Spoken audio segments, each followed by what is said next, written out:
বাক শক্তিটাই হচ্ছে মা সরস্বতী শক্তিটাই। বাক শক্তি, যে আমরা কথা বলার অনেক সৌভাগ্য, এই সংসারের বহু মানুষ আছে যারা কথা বলার সুযোগ পায়নি, তাই না?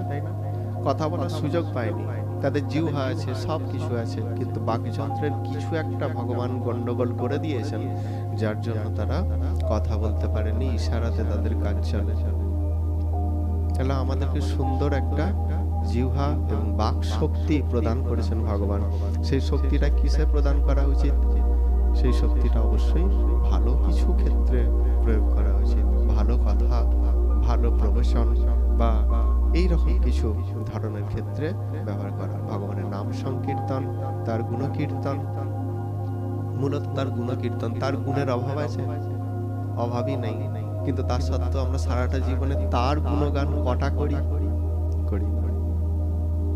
হ্যাঁ, আমাদের 500 টাকা হারিয়ে গেলে কেউ যখন আমাদেরকে সেই টাকাটা কুড়িয়ে আমার হাতে তুলে দেয়, তার প্রশংসা করি। দেখেছো লোকটা কত ভালো, 500 টাকাটা কুড়িয়ে আমাকে দিয়ে দিল।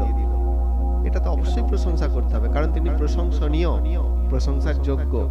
কিন্তু ভগবান যে আড়ালে থেকে আমাদের প্রত্যেকটা মুহূর্তে আমাদেরকে হেল্প করছেন, তার প্রশংসা তো করা দরকার। সামান্য একটা মানুষ যদি 500 টাকা কুড়িয়ে দিয়ে এত প্রশংসা পেতে পারেন, তাহলে ভগবান এত কিছু করছেন, না চাইতেই নাকের মধ্যে অক্সিজেন পাঠিয়ে দিচ্ছেন।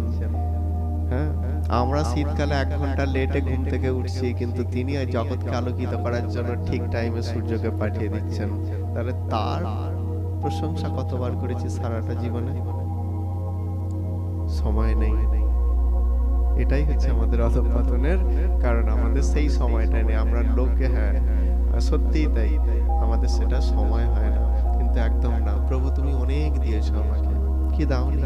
রবীন্দ্রনাথের ছেলে মারা গেছে, মেয়ে মারা গেছে, স্ত্রী মারা গেছে, তারপরেও কবিতা লিখছেন, প্রভু তোমাকে কি দিইনি, যা চেয়েছি তার থেকে অনেক বেশি দিয়েছো, তার জন্য তোমার কাছে আমি অনেক কৃতজ্ঞ, অনেক কৃতজ্ঞ। আমরা কি করি?